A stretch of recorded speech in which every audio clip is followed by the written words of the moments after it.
Today we are back on Madden 25 franchise mode, and today we are going to be doing a fantasy draft. It's tradition every year whenever a new sports game comes out that I do a fantasy draft and try to lead the team to a championship, and that's what we're going to be doing today. So now we've got to figure out what team we are going to pick, and while it doesn't really matter since we're restarting the NFL with a fantasy draft, I always like picking teams who have new uniforms, so I think ultimately we are going to roll with the Houston Texans for today's video, and we'll be doing a snake-style draft, which means whatever pick we get in the first round, we'll get the opposite in the second round. So we end up with pick 9, which is kind of a weird spot because all of the really good QBs are off the board. So if we were to pick one here, our choices are Tua, CJ Stroud, Jordan Love. Certainly not bad options, but we could also wait and look for possibly one of the best non-quarterbacks, particularly in a position of importance in this game, which I think is pass rush and running back. There's a lot of really good edge rushers here. Micah Parsons and Max Crosby, I think, are the best two. And ultimately, I think we're going to go with Micah Parsons, the top non-quarterback off the board here in the first round. That'll bring us into round 2. We had the 24th pick in the round. And as we look at a lot of the quarterbacks, we've got some young guys still left. Drake May, Anthony Richardson, Jaden Daniels, Bryce Young. I think we can wait until the third round to get our guy, though. So again, I want to focus on value, and we're going to go back to the defensive line. I do not want opposing quarterbacks to have any time to throw the ball, and we are picking Chris Jones. Him and Micah Parsons together, oh boy. That'll bring us into the third round, and the 4 young QBs I highlighted are all still there, and I think this is where we're going to pull the trigger. Ultimately, I thought about all these guys. Bryce Young is a player who I have good experience with in Madden Sim. Anthony Richardson, I've seen really good things from him this year, but given age and overall rating, I think Drake May is the choice, and he will be our quarterback for the duration of the video. That is not Drake May, but we're going to roll with it. That'll bring us into the 4th round. We're going to have to give our new rookie quarterback some help, whether it's a running back, receiver, or let's get some big fellas on the offensive line. Rashawn Slater, I'm a little bit surprised he's still on the board, but I'm not going to complain. He's going to be our left tackle for today's video, and that'll bring us into the 5th round. I thought about wide receiver, but I think I'm going to go defensive back. There's a lot more good safeties than corners left, so we're kind of going to cheese a little bit. We're going to put Brian Branch at corner because he's played well there in the past. We're even going to get a cool animation with it. I don't know why we're only getting this for Brian Branch, but that's cool. If anybody deserves it here, it probably is my guy, Brian Branch. And that'll bring us into round 6. We've only drafted 2 offensive players, so I think that's what we're going to go back to. I was looking at some receivers over the last couple of rounds. I thought about Chris Olave or T. Higgins in the 4th round. Drake London is also a good choice. I looked at Rome Odunze as well. But ultimately, with T. Higgins still being here and me considering picking him 2 rounds ago, I think that's going to be the move, and he'll be our number 1 receiver. As for round 7, running back is a really important position in this game. I thought about Josh Jacobs because he is a glitch in Madden Sim, but given age and my mean XP sliders, we're going with Jahmyr Gibbs. Even though Josh Jacobs is a little bit better in this game, do you think I'm going to pick a Packer over a Lion? I don't know about that. So that sends us into the 8th round. All the receivers are gone. Literally all of them. Our best choices here are basically Michael Wilson and Khalil Shakir. So I think we're going to wait on receiver, go back to the defensive line with Trayvon Walker. I thought about Byron Murphy, the rookie from the Seahawks, but I really like Trayvon Walker in Sim, so he's going to be my choice for round 8. In the 9th round, we're going to pick linebacker Christian Harris. I want somebody who can fly around in the middle of the defense, and I think he will be our guy. The defense is looking pretty nice, as that brings us now into the 10th round. We're going to go back to the offensive line, looking at a rookie, Amarius Mims from the Bengals. I'm surprised to see a lot of these rookies falling this far, and we're going to capitalize, and we're going to go right back to it in round 11. The defensive backs are flying off the board quickly, but 21-year-old Javon Bullard is still a really good option. Into the 12th round now, we're going to go to receiver. There are a few young players on the board who catch my eye, specifically these rookies, Keon Coleman, Adonai Mitchell, and Troy Franklin. Of this group, we're going to go with Keon Coleman. These guys are going to be the best of the remaining receivers off the board by this time next year. Into the 13th round, let's get another rookie. Jackson Powers Johnson, the talented offensive guard. Got to get one of my Duckies on the squad. In the 14th round, we're finally going to draft a real corner. Again, some good young players here, but I'm going to go with Cooper DeJean. He develops awesome in Madden Sim, and I've had a little bit more success with him over guys like Kamari Lassiter and Ennis Rakestraw. Graham Barton was a guy I was considering about 4 rounds ago. I have no clue how he is still here, but I will gladly take it. And this offensive line is shaping up really nice.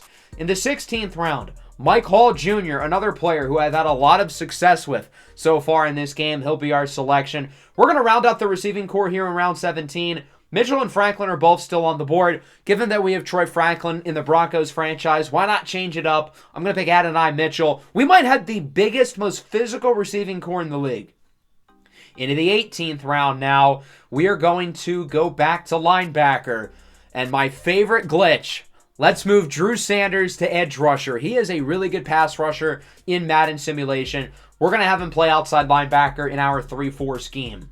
Christian Benford is still on the board here in round 19. He's only 23 years old. He only has normal development, but given his age, I figure why not? And we're going to stick with the theme of Buffalo Bills defensive backs. Colt Bishop is our selection in round 20. I haven't even looked at tight end yet. There are a couple intriguing options. I thought about Darnell Washington, but give me the dev trade. I'm picking Theo Johnson.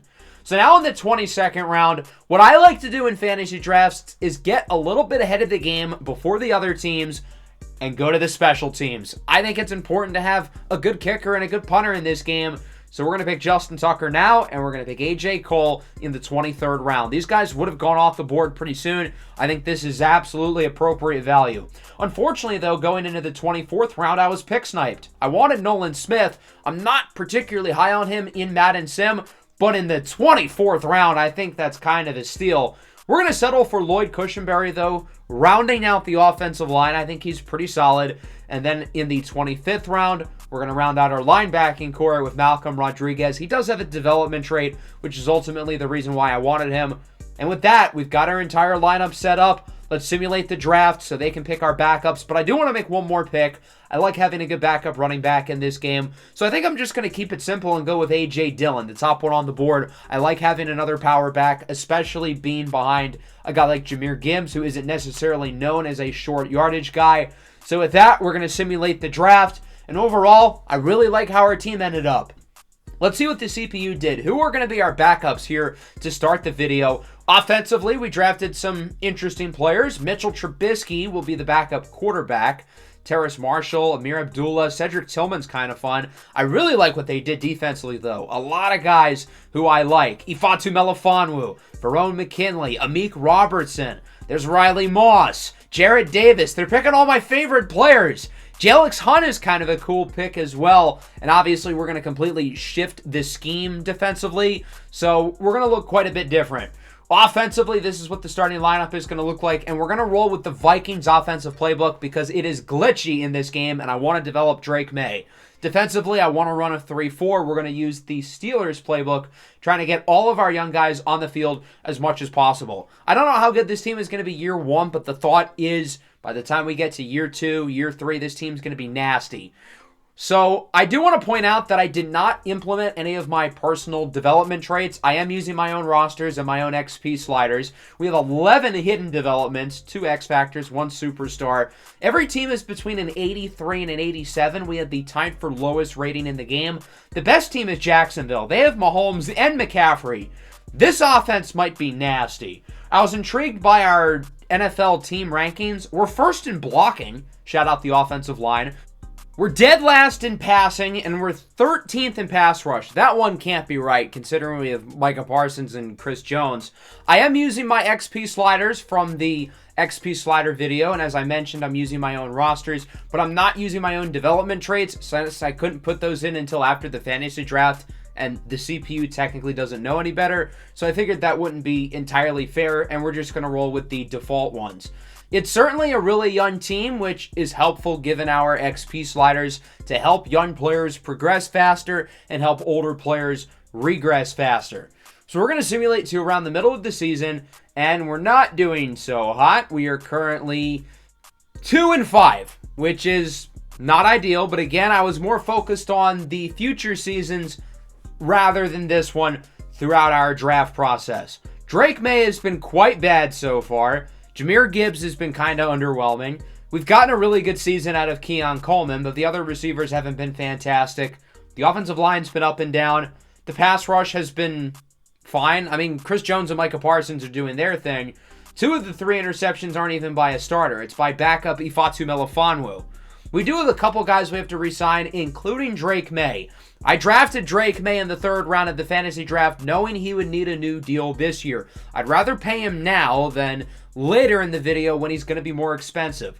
So we're able to re-sign T. Higgins. That'll bring up Drake May. He's asking for a lot of money. He says no.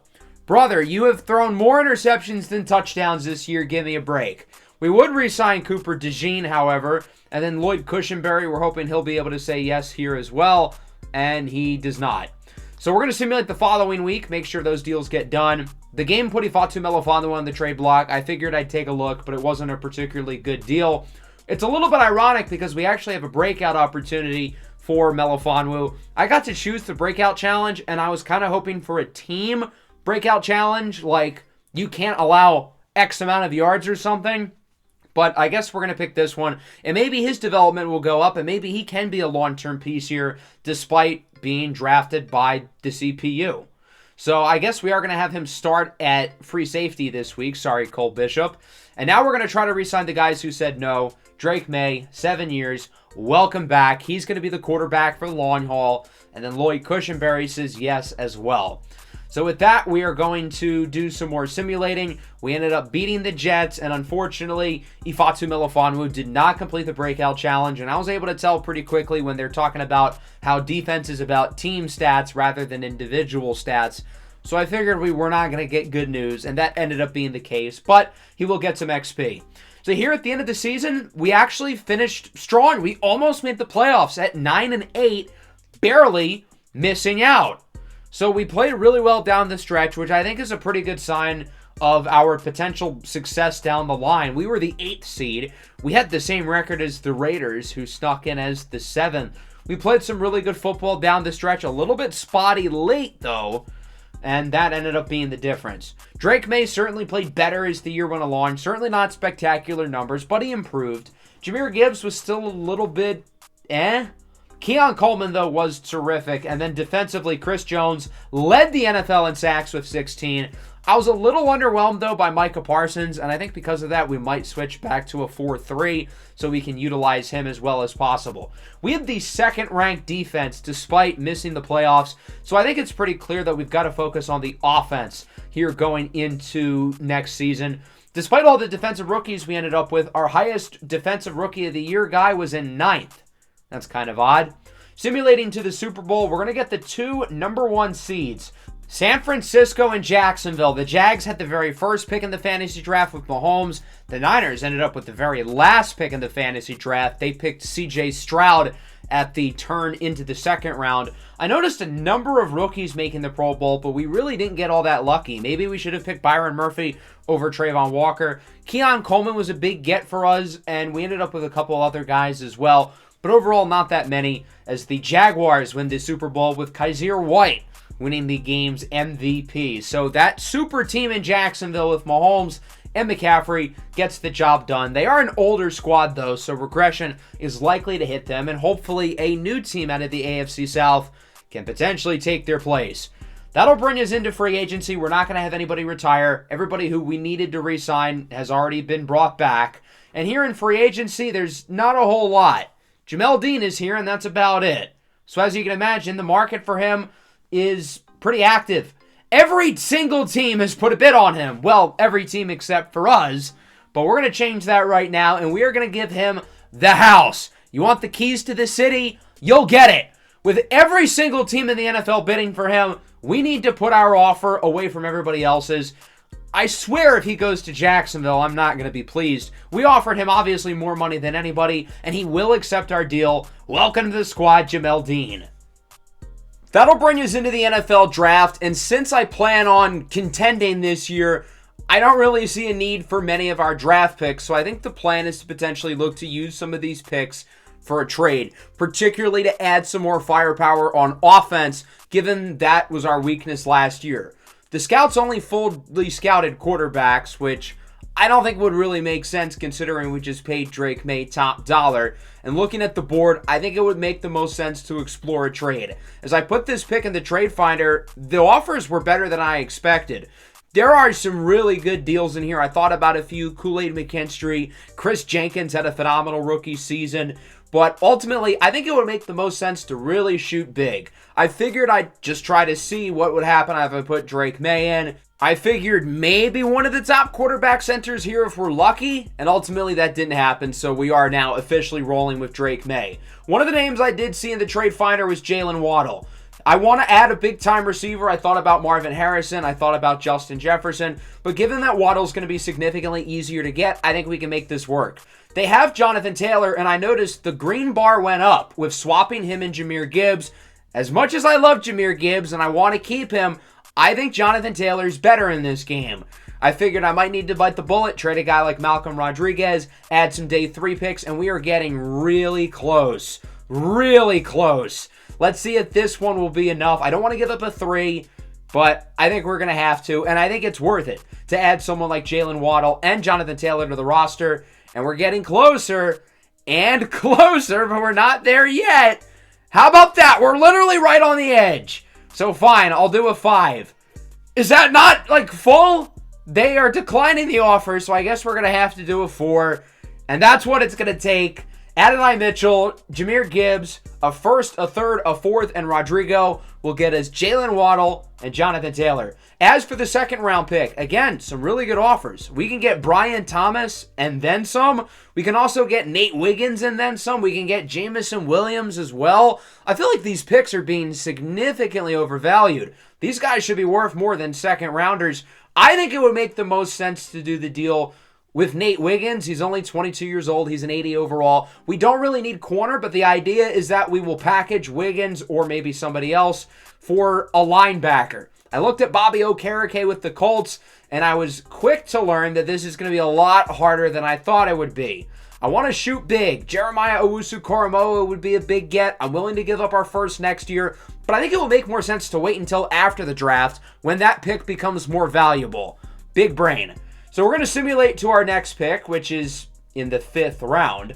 And, well, I don't really know if any of these guys are good, so we're just going to take some shots. Ben Pettis, a D grade. We're off to a flying start. Sterling Ford in the 6th round.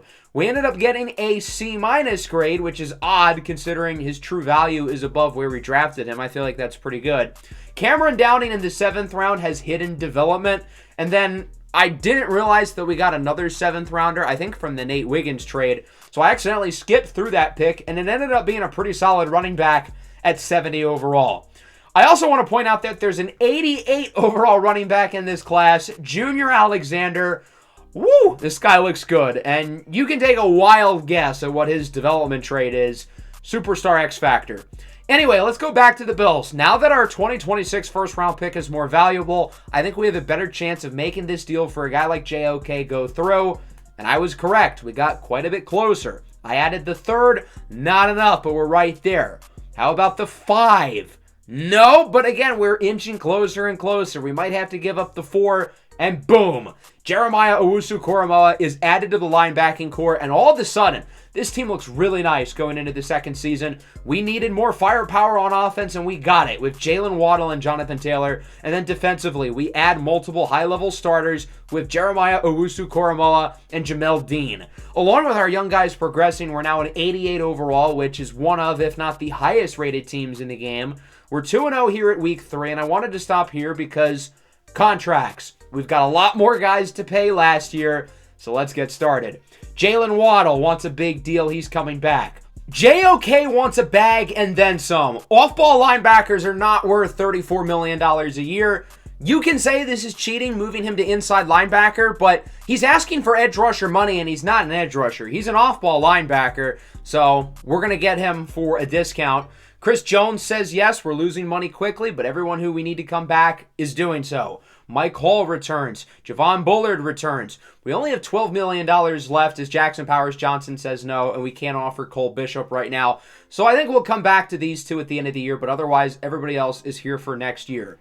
Going into the playoffs, as you can see, we would end up making it in at 10-7 and the number 7 seed. I was hoping we'd finish a little bit better, but hey, at least we're in the playoffs. I can't really complain. In terms of our team overall this year, we were certainly a little bit streaky, I would say, but I feel like overall we've been pretty good during the second half of the year. 9th in offense, 5th in defense, so the offense certainly got better. Drake May wasn't fantastic, but he took a leap. The run game was a lot better, though. Jonathan Taylor was a huge addition, as was Jalen Waddle. The offensive line was good other than Mims, and then defensively, Micah Parsons was way better. He had 17.5 sacks. Chris Jones was a lot quieter, though, so that kind of offsets. As for the awards, I was hoping to see some of our guys represented. Jalen Waddle, 10 for Offensive Player of the Year. Micah Parsons, 3rd for DPOY. And then we've got some other guys here in the running of some awards. Jonathan Taylor and Jalen Waddle finished top 3 for their positions. That trade looks like a win. Micah Parsons and Mike Hall on the defensive line list. So ultimately, we ended up barely sneaking in as the 7th seed. Only one more win than last year. And we're starting with the Dolphins, who have Lamar Jackson. So that automatically is going to make this a pretty tough matchup. And I think their roster overall is pretty solid. So let's hop into this matchup here against Lamar, who I'm pretty sure ended up winning the MVP this season, leading the 2-seeded Miami Dolphins. We'll see what our Houston Texans can do here in our first playoff game of the video as we look to make a big run for the Super Bowl earlier than expected. Going through the fantasy draft, I was really targeting the 3rd season as our best chance to compete. But hey, we're here in the dance, so we might as well make it worthwhile. Ultimately, this game against the Dolphins really did not end up being close. We dominated these guys and would end up winning pretty big. We took an early lead and we would not look back. 31-21, the Texans are moving on to the divisional round. Miami made the score a little bit closer late, but we were really in control of this game very early on, and ultimately that was more than enough to get the job done. Really good game from Drake May. Lamar played pretty well too, though. It was our run defense, though, who was dominant. Tony Pollard had 6 carries for 5 yards. The front unit was awesome. Chris Jones with 3 TFLs, and that sets us up in the divisional round with the number 1 seed, Pittsburgh Steelers, who still have TJ Watt. They've got a fun backfield with Jordan Love and Travis Etienne. I feel like this team is a little bit underwhelming for a 1 seed, though. I think they're pretty solid, but compared to the Dolphins, I was honestly quite a bit more scared of Miami than these guys, so hopefully I don't end up biting my words as we head to Pittsburgh, facing off against a Steelers team who's coming off a first-round bye. Jordan Love is really good in Madden simulation, so maybe that's part of the reason why they ultimately ended up getting the top spot. And this game ended up being quite a bit different than the last one. There was pretty much no offense to speak of. It was a defensive battle through and through. We'd finally score a touchdown, but miss a 2-point conversion. And now we're looking to chew some clock, but ultimately we give up the ball. The Steelers are moving it down the field. They've got a 4th and 10, and I think we're going to hop in. Let's try to win this game for good with around 50 seconds left. 4th and 10 at the 31. Play action. Love. No time to throw it. He's sacked. Mike Hall Jr. with the clincher. We knock off the 2 seed and we knock off the number 1 seed en route to going to the AFC Championship. I guess I was kind of right to not be that frightened by this Steelers offense. I mean, they only scored 7 points. Shout out to the defense for really playing well. Drake May was adequate, but he was definitely better than Jordan Love, who had a really bad game. I will say, I feel like Jonathan Taylor has been a little bit underwhelming here in the playoffs, but once he gets going, look out. 2.5 sacks for Chris Jones, 2 for Micah Parsons. The 2 of them were really good, with interceptions for Christian Benford and Cooper DeJean. So now we've got the Kansas City Chiefs in the AFC Championship. Their highest rated player is quarterback Brock Purdy. I feel like this team lacks star power, but they're easily the most talented roster head to toe we've seen so far. This team seems like they really lack weaknesses, and they've got a really good young core together. I'm not entirely sure who their second pick would have been. Maybe Tre'Davious White, who is only an 85 overall. He's one of their average starters, which kind of speaks to the fact that maybe they shouldn't have picked him in the second round. But on the other hand, they did such a good job drafting afterwards, and I think that's a big reason why they ultimately made it here. Not to mention, this game is in the snow, so that's kind of fun as well. We'll see if we can get the job done here and advance to the Super Bowl to face off against either the Vikings or the Rams. This game as well ended up being pretty competitive. We started very slow on offense. We wouldn't score until the second half, but ultimately, we would take the lead. The Chiefs get it back. They would kick. Now, our offense looks to throw a quick punch back, and we do. The Chiefs had another fourth down. It's 4th and 12, and the game is pretty much on the line with a spot in the Super Bowl up for grabs. Purdy under pressure. No time to throw it again. It's Chris Jones who brings him down, and we are going to the Super Bowl as the number 7th seed. Another defensive battle, winning this game 21-16 over Kansas City. Going into the playoffs, I liked our chances against some of these rosters, but I wasn't overly confident we were going to make it to the Super Bowl. Both teams would trade touchdowns late, and we officially win by the score of 28-23. Big Red is going to have to wipe the snow or ice off of his mustache, and he might have to wipe off some tears as well. All 28 of our points came in the second half, despite really not that great of a game from Drake May. Jonathan Taylor with 3 touchdowns, 1 for all 3 yards per carry he had. It was the defense, though, who again really stepped up. 3 sacks for Mike Hall, 2 for Parsons, 2 for Jones. The pass rush has been electric. Who are we going up against the Super Bowl? It's Minnesota. The Vikings seem to be Madden's favorite team this year at 13-4. Their quarterback is Trevor Lawrence. They've got him a great number 1 receiver with Amon-Ra St. Brown. Nobody else is in the 90s, but kind of similar to the Chiefs, they lack star power, but they're a very, very deep roster. Regardless, I still don't really see how this team made the Super Bowl. Their 3rd best player, with all due respect to Jaden Reed, I don't know. Our 3rd best player is quite a bit better than him. But nonetheless, the Vikings went 13-4. I'm pretty sure they were the number 1 seed in the NFC. But we've already won 3 road playoff games against 3 teams who had better records than us. So this is nothing new as we try to win the Super Bowl here in Season 2 of the video. We'll see if we can get the job done against Trevor Lawrence and the Purple People Eaters as Drake May looks to lead the Texans to battle. I need a big game out of the offense. Our defense has been tremendous here in this postseason. The offense was really good in that first game against Miami, but I feel like they've been a little bit over the last 2, and luckily the pass rush in the front unit has been so good, we haven't needed the offense to explode. Jonathan Taylor in particular, he has not averaged over 4 yards per carry yet in the playoffs. So let's get this game started. Ended up being pretty close, but I feel like we've kind of got control here. Going into the second half, let's see if we can hold on to our lead, and we're going to move a little bit slower now as we look to take the lead here, and we do with this touchdown drive. Minnesota would throw an interception on the first play of their drive to Jeremiah Owusu-Koramoah, and with that, we'd be able to add a field goal. We end up getting another stop, and this game is over. We can kneel out the clock.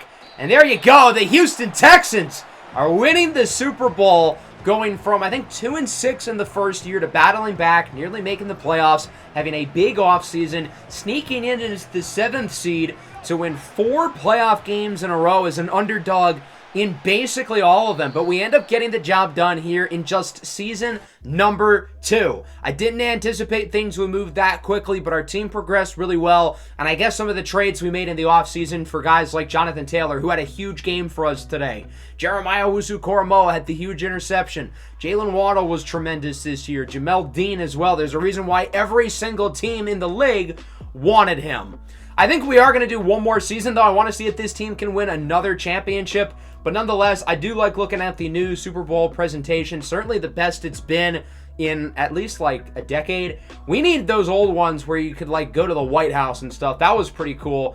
I don't think this is going to be that, but this is certainly better than what we've had, again, over the last decade, as Roger Goodell is going to give our queen the trophy. And there you go. The Houston Texans, with this fantasy drafted squad, win their first of probably multiple championships, given how good this team should be for the long term. Drake May had a pretty good game. He wasn't spectacular, but he certainly wasn't bad. He was certainly a positive for us, whereas Trevor Lawrence had 2 interceptions, including the one at the end of JOK. Jonathan Taylor was tremendous, nearly 8 yards per carry, and he scored twice. The defense was really good again, 2.5 sacks for Micah Parsons, and then Brian Branch ended up with the other interception. I'm curious to see who wins the game's MVP. I would probably give it to Micah Parsons personally. They're going to roll with Jonathan Taylor. Can't complain. He had an awesome performance. And with that, the goal is to run it back here in the offseason.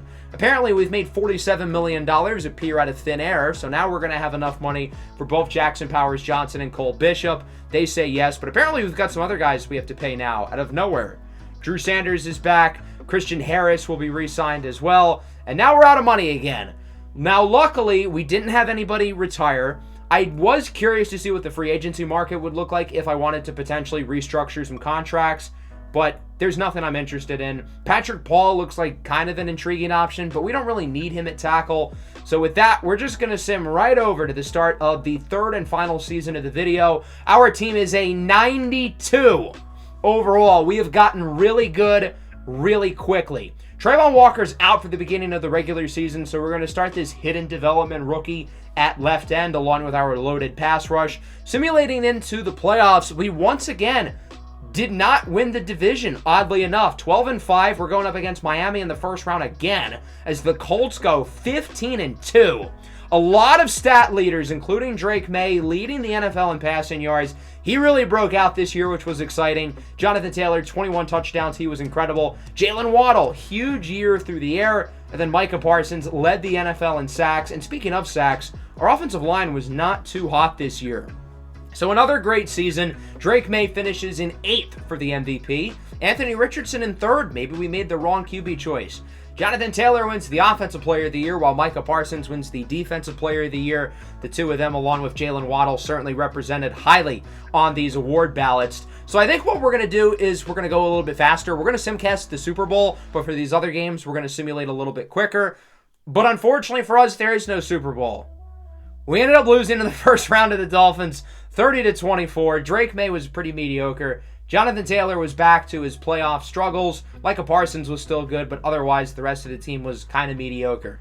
But nonetheless, still a really fun video. We did win a championship. We're a 95 overall. And given how good this team has the chance to be, there's no reason we can't get that number up a little bit higher. Who knows? The Chiefs ended up winning the Super Bowl, shutting out the Rams 31-0. And Brock Purdy wins the game's MVP. So again, that'll wrap up the episode. I hope you guys enjoyed. Make sure to leave a like and subscribe if you're new. And if you have any other Madden 25 suggestions for a video, feel free to let me know down below in the comment section. Peace out.